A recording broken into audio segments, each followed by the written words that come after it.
साल के जश्न के लिए वीकेंड पर लोगों का हुजूम पर्यटक स्थलों पर कूच कर चुका है। हिमाचल, उत्तराखंड, राजस्थान के जैसलमेर, जोधपुर, उदयपुर और जयपुर सहित श्रीनगर में नए साल का जश्न मनाने के लिए सैलानियों की भीड़ देखी जा रही है। कई स्थानों पर होटल और पार्किंग पूरी तरह से फुल है। वहीं नए साल पर वैष्णो देवी, शिरडी और मथुरा, काशी सहित कई देव स्थलों पर भी भीड़ बढ़नी शुरू हो गई है, जिसके चलते विशेष इंतजाम किए गए हैं। वहीं दिल्ली सहित देश के तमाम महत्वपूर्ण स्थानों पर नए साल के जश्न को देखते हुए पुलिस ने खास इंतजाम किए हैं।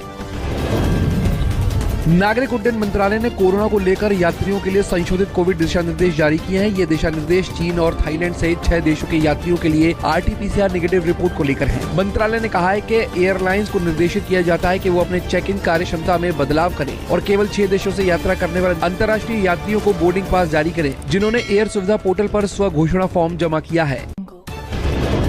कोरोना को लेकर दिल्ली सरकार अलर्ट पर है, जिसे लेकर अब IGI एयरपोर्ट पर स्कूली शिक्षकों को तैनात किया गया है। दिल्ली सरकार ने सरकारी स्कूलों में काम करने वाले सभी शिक्षकों को कोविड-19 ड्यूटी के लिए इंदिरा गांधी अंतर्राष्ट्रीय हवाई अड्डे पर तैनात करने का फैसला लिया है। दिल्ली सरकार की आधिकारिक घोषणा के मुताबिक शिक्षकों को 31 दिसंबर 2022 से 15 जनवरी 2023 तक तैनात किया जाएगा, ताकि ये सुनिश्चित किया जा सके कि दिल्ली हवाई अड्डे पर कोविड प्रोटोकॉल का पालन किया जा रहा है।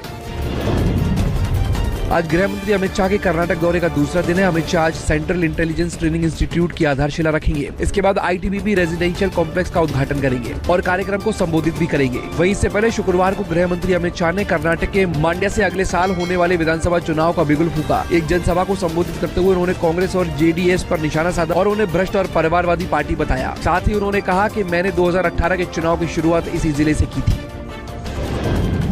गुलाम नबी आजाद ने कांग्रेस पार्टी में शामिल होने की खबरों पर हैरानी जताते हुए इसे निराधार बताया। उन्होंने ट्वीट किया, कांग्रेस पार्टी में मेरे फिर से शामिल होने के बारे में मीडिया द्वारा की गई कहानी को देखकर मैं स्तब्ध हूँ। दुर्भाग्य से इस तरह की कहानियां कांग्रेस पार्टी के नेताओं के एक धड़े द्वारा अभी भी जारी की जा रही है। मैं और मेरे नेताओं और समर्थकों को मनोबल गिराने के लिए ऐसा कर रहे हैं। साथ ही कहा कि कांग्रेस पार्टी और उसके नेतृत्व के प्रति मेरे मन में कोई दुर्भावना नहीं है। दिल्ली MCD का चुनाव जीतने के बाद अब आम आदमी पार्टी आज से नया अभियान शुरू करने जा रही है। इस अभियान का नाम बीजेपी के 15 साल वर्सेस आप के 3 सप्ताह दिया गया है। आप नेता दुर्गेश पाठक ने बताया कि पिछले 20 दिनों में आप पार्षदों द्वारा किए गए कार्यों के बारे में जानकारी देने के लिए आज बीजेपी के 15 साल बनाम आपके 3 सप्ताह अभियान की शुरुआत होगी। साथ ही उन्होंने बताया कि पिछले 20 दिनों में अपने पार्षदों द्वारा किए गए कार्यों का एक रिपोर्ट कार्ड भी साझा किया जाएगा। तुनिशा शर्मा को खुदकुशी के लिए उकसाने के आरोप में गिरफ्तार शीजान की पुलिस हिरासत आज खत्म हो रही है। इसे लेकर शुक्रवार को पुलिस ने शीजान को अदालत में पेश कर रिमांड बढ़ाने की मांग की थी, जिसके बाद कोर्ट ने 1 दिन की कस्टडी और बढ़ा दी है। हालांकि पुलिस ने कोर्ट में 2 दिन की पुलिस कस्टडी की मांग की थी। तुनिशा शर्मा सुसाइड केस में पुलिस की जाँच जारी है। इस मामले में पुलिस शीजान खान को कस्टडी में लेकर पूछताछ कर रही है। वहीं शुक्रवार को पुलिस ने तुनिशा की करीबी दोस्त कंवर ढिल्लन से करीब 3 घंटे तक पूछताछ की और उनका बयान दर्ज किया। क्रिकेटर ऋषभ पंत के साथ शुक्रवार को सुबह भयानक सड़क हादसा हो गया। वो दिल्ली से रुड़की जा रहे थे। समय रहते ऋषभ पंत कार से बाहर निकल आए। फिलहाल वो देहरादून के मैक्स हॉस्पिटल में ICU में एडमिट है। उनकी मां भी वहीं है। अस्पताल में ही हरिद्वार पुलिस ने पंत की मां को दुर्घटना स्थल से मिला उनका सामान सौंप दिया है। वहीं उनका हेल्थ बुलेटिन भी जारी किया गया, जिसमें बताया गया कि पंत की ब्रेन और स्पाइन MRI की रिपोर्ट नॉर्मल आई है। उनके चेहरे की प्लास्टिक सर्जरी हुई है। दर्द और सूजन के कारण घुटने और टखने का MRI टाल दिया गया है। ये दोनों जाँच आज होंगी। बेटा में मनेर के महावीर टोला में गंगा सोना नदी में एक बार फिर से नाव डूबने का मामला सामने आया है, जिसमें 7 लोग लापता हैं, जिनकी तलाश जारी है। बताया जा रहा है कि नाव पर 14 लोग सवार थे। ज्यादातर लोग गंगा दियारा में चारा और खाना बनाने के लिए जा रहे थे। तभी नाव पलट गई, जिसमें 7 लोग किसी तरह से बाहर निकल आए और बाकी के 7 डूब गए। तलाशी अभियान में NDRF और SDRF की टीम शामिल है। फिलहाल कोहरे और अंधेरे की वजह से तलाशी अभियान को रोक दिया गया है। आज सुबह फिर से तलाशी अभियान शुरू किया जाएगा।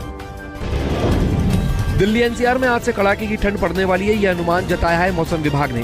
पश्चिमी विक्षोभ के एक्टिव होने की स्थिति में एक बार फिर से आज से दिल्ली NCR में कड़ाके की ठंड पड़ने वाली है, जिसको लेकर पहले से ही अलर्ट जारी किया हुआ है। IMD के मुताबिक आज उत्तर भारत में जमकर कड़ाके की ठंड पड़ेगी और लोगों को भीषण शीतलहर का सामना करना पड़ेगा। दिल्ली, पंजाब, हरियाणा में मौसम विभाग ने 5 दिन तक घने कोहरे का अलर्ट जारी किया है। वेस्टर्न डिस्टर्बेंस के एक्टिव होने की वजह से पहाड़ों पर भारी बर्फबारी और बारिश होगी, तो वहीं मैदानों में भी बारिश होने की आशंका है।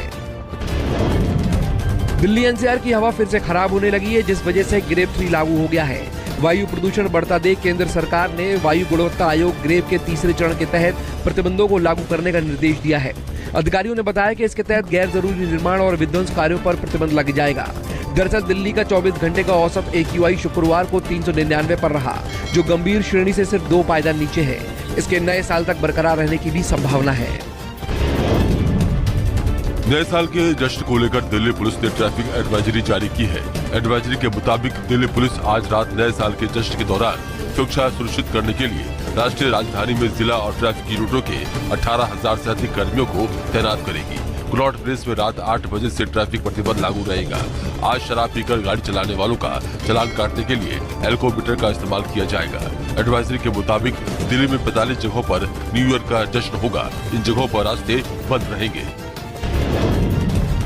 वहीं दिल्ली मेट्रो ने भी एक एडवाइजरी जारी की है। आज राजीव चौक मेट्रो स्टेशन से रात 9 बजे के बाद यात्रियों को बाहर नहीं निकलने दिया जाएगा। दिल्ली मेट्रो रेल निगम ने एक बयान में कहा, दिल्ली पुलिस की सलाह के मुताबिक नए साल की पूर्व संध्या यानी आज भीड़ भाड़ कम करने के लिए रात 9 बजे के बाद राजीव चौक मेट्रो स्टेशन से यात्रियों को बाहर निकलने की अनुमति नहीं दी जाएगी। हालांकि राजीव चौक मेट्रो स्टेशन से आखिरी ट्रेन के प्रस्थान तक यात्रियों को स्टेशन में प्रवेश की अनुमति होगी। आज से देर से इनकम टैक्स भरने की अंतिम तारीख है। अगर चूक गए तो हो सकता है बड़ा नुकसान। ज्यादातर निजी करदाताओं के लिए, जिनमें वेतन पाने वाले कर्मचारी, छोटे बिजनेस और प्रोफेशनल शामिल हैं। 2022-23 का आयकर रिटर्न भरने की अंतिम तारीख 31 जुलाई 2022 थी, लेकिन आज जिन लोगों ने समय पर रिटर्न नहीं भरा और उसके बाद से अब तक ऐसा नहीं कर सके हैं, उनके पास देर से रिटर्न भरने का आखिरी मौका अब भी बचा हुआ है। वो लोग आज अपना ITR फाइल कर सकते हैं। इसके अलावा जिन लोगों ने रिटर्न भर दिया है लेकिन उसमें कुछ बदलाव करके फिर से रिवाइज रिटर्न भरना चाहते हैं, वे भी ऐसा कर सकते हैं। केंद्र सरकार ने डाकघर जमा ब्याज पर दरें बढ़ा दी हैं। सरकार ने 1 जनवरी से post office term deposit, national saving certificate और सीनियर सिटीजन सेविंग स्कीम सहित छोटी डिपॉजिट पर ब्याज दरों में 1.1% तक वृद्धि की है। हालांकि PPF और बालिका बचत योजना, सुकन्या समृद्धि पर ब्याज दरों में बदलाव नहीं किया गया है। राष्ट्रीय बचत प्रमाण पत्र पर 1 जनवरी से 7% की दर से ब्याज मिलेगा। वर्तमान में ये 6.8% है। इसी तरह वरिष्ठ नागरिक बचत योजना में वर्तमान में 7.6% ब्याज मिलता है। इसे बढ़ाकर 8% कर दिया गया है। ये तस्वीरें मुंबई की है, जहां शिंदे गुट के पूर्व नगर सेवक और शिंदे समर्थकों ने बीजेपी के विभागीय सचिव पर जानलेवा हमला कर दिया। वहीं ये पूरी घटना पास में लगे CCTV कैमरे में कैद हो गई है। वहीं तस्वीरों में एक पुलिसकर्मी को भी देखा जा सकता है, जो बेबस सा खड़ा है। पीटने वाले शख्स का नाम प्रशांत जाधव है, जिसे सिविल अस्पताल में भर्ती कराया गया है। वहीं पुलिस मामले की जांच कर रही है। दिल्ली के प्रीत विहार इलाके से सनसनीखेज वारदात सामने आई है, जहां एनर्जी जिम संचालक की गोली मारकर हत्या कर दी गई। वहीं मृतक की पहचान महेंद्र अग्रवाल के रूप में हुई है। मोटरसाइकिल सवार नकाबपोश बदमाशों ने महेंद्र के ऑफिस में घुसकर इस वारदात को अंजाम दिया।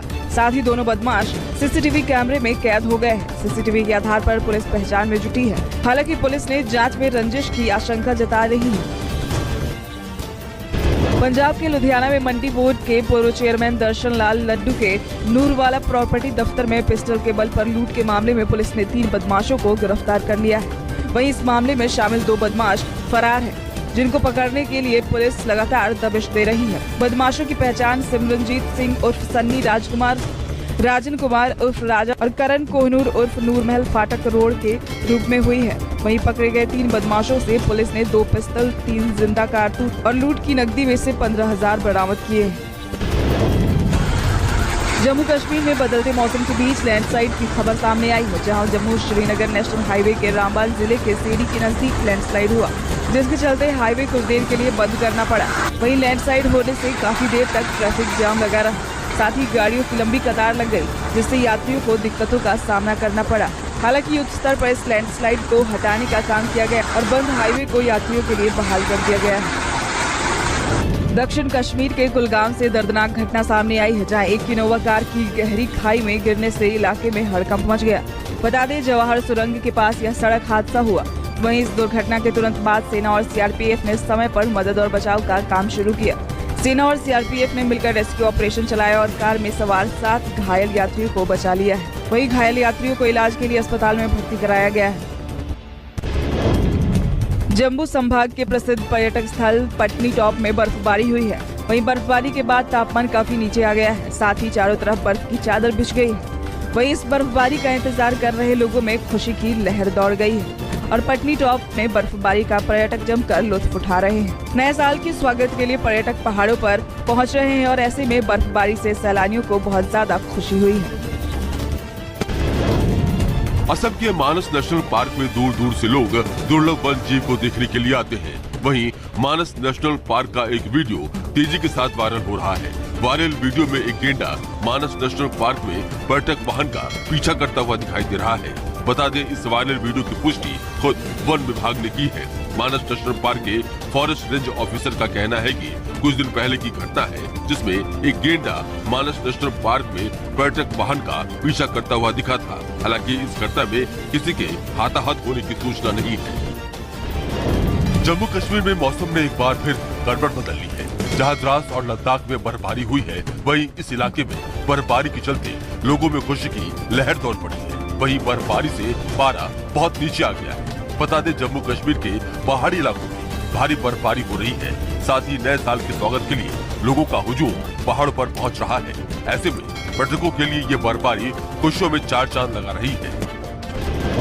दिल्ली से सटे नोएडा के गार्डन गैलेरिया मॉल के रेस्टोरेंट में दो पक्षों के बीच मारपीट की घटना सामने आई है। वहीं इस घटना का वीडियो वायरल हो रहा है, जिसमें कुछ लोग आपस में मारपीट करते हुए दिखाई दे रहे हैं। वहीं वायरल वीडियो के आधार पर पुलिस ने इस घटना की जांच शुरू कर दी है। हालांकि इस मामले में पुलिस के पास अभी तक शिकायत नहीं मिली है। फिलहाल वायरल वीडियो के आधार पर पुलिस इस मारपीट के मामले में रेस्टोरेंट मैनेजमेंट से बात कर रही है, लेकिन अभी तक कोई लिखित शिकायत प्राप्त नहीं हुई है। मुंबई में नए साल को देखते हुए पुलिस ने बोट वालों के लिए आदेश जारी किए हैं। बता दें, कल 1 जनवरी है, इसलिए सुरक्षा कारणों की वजह से गेटवे ऑफ इंडिया से आज 2 बजे के बाद कोई भी बोट नहीं चलेगी। वहीं जेट्टी नंबर 1 से जेट्टी नंबर 4 तक बोटों को चलने की इजाजत नहीं होगी। आपको बता दें, नए साल को देखते हुए मुंबई पुलिस ने एहतियातन ये फैसला लिया है।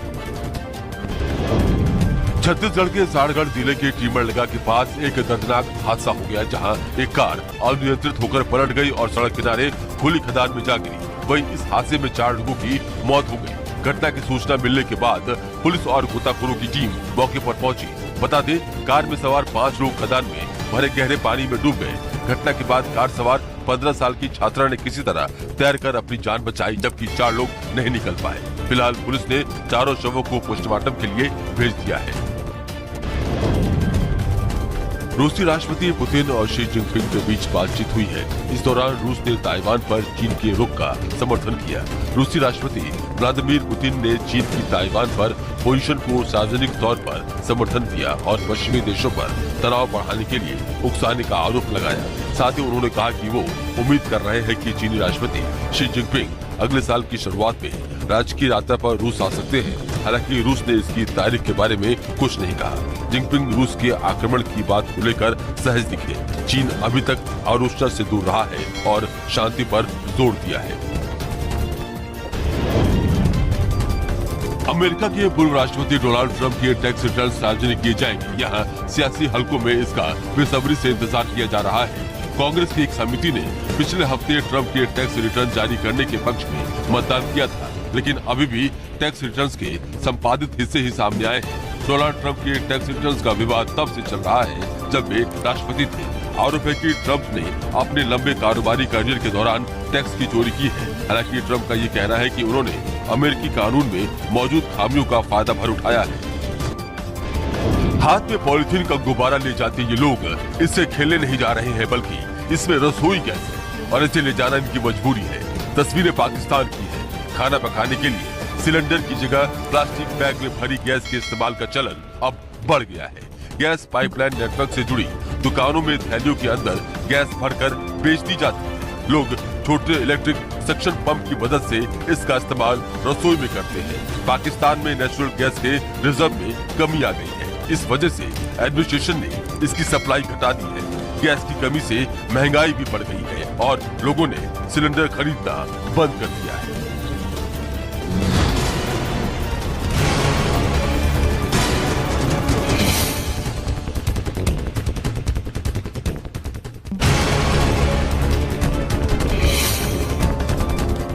बयासी साल की उम्र में सबसे बड़े फुटबॉलरों में शुमार पेले का निधन हो गया।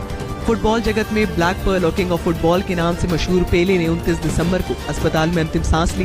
पेले लंबे वक्त से पेट के कैंसर से पीड़ित थे। गुरुवार को उन्हें सांस लेने में तकलीफ हुई थी, जिसके बाद उन्हें अस्पताल में भर्ती कराया गया था। पेले के निधन की जानकारी उनकी बेटी कैलो नेसिमेंटो ने इंस्टाग्राम पर दी। इस खबर के साथ ही पूरा खेल जगत गम में डूबा है।